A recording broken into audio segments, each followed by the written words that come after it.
लगी लगन जी की चरणों में हर एक साल आवेला।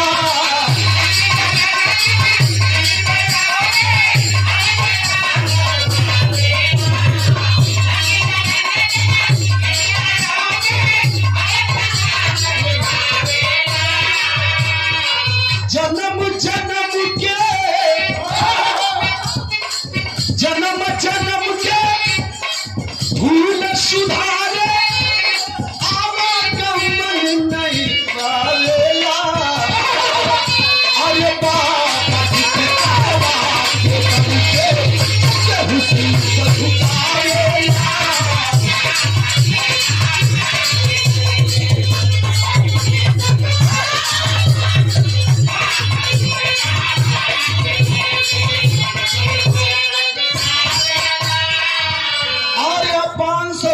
युवा शक्ति संघ के राष्ट्रीय अध्यक्ष श्री सुनील यादव जी और श्री अर्जुन यादव जी, तीनों भैया की तरफ से 5000 रुपए का पुरस्कार।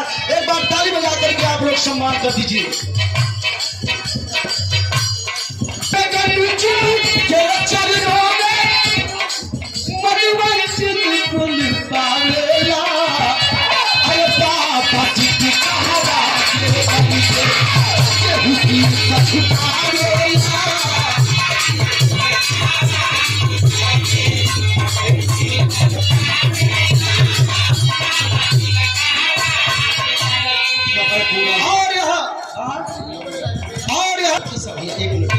प्रभु जी ये लाइन गुरु जी हमारा सच्चाई लिखत हो कवन लाइन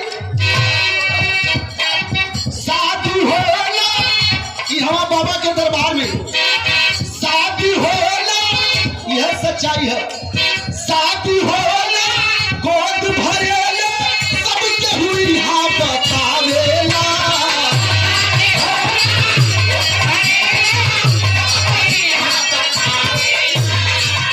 शादी होले यहाँ जेकर शादी होले सारा भर में प्रभु जी लड़का भी खेलावा लगा ऐसा बाबा का महिमा है।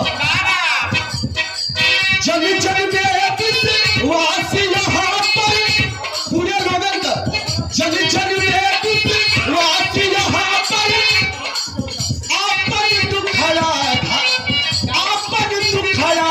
गावेला। अरे बाबा की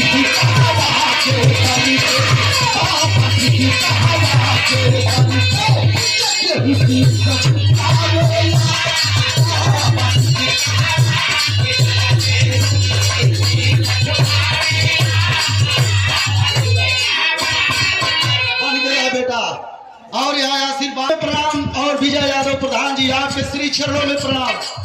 शादी होने और यहाँ देखिए 1100 रुपए का पुरस्कार मंगल मूर्ति मंडल के तरफ से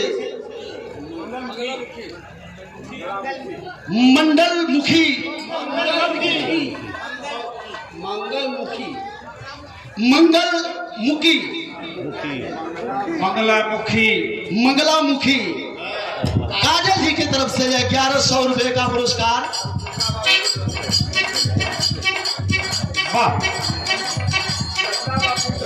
श्री चंदा बाबू पंडा जी की तरफ से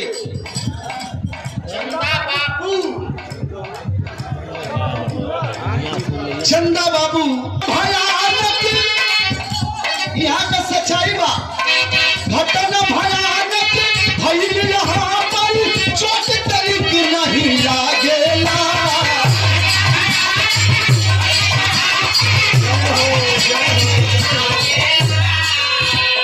घटना बहुत भयंकर भइल लेकिन चोट केहू के ना लगल है।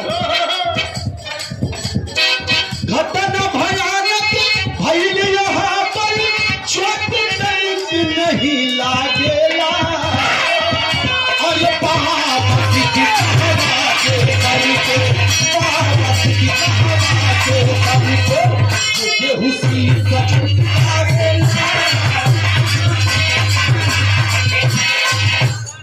जय हो जय हो। और बस आखिरी लाइन छप प्रथम पुजारी प्रभु जी प्रथम पुजारी स्वर्ग नंदू के उत्सरी भावेला।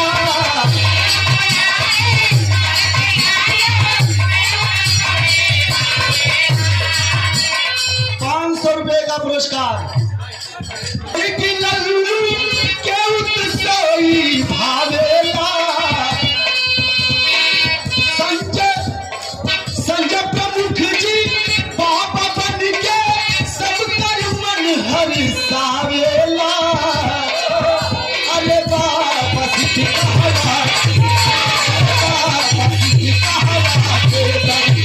तुझे हुसी से झुकावे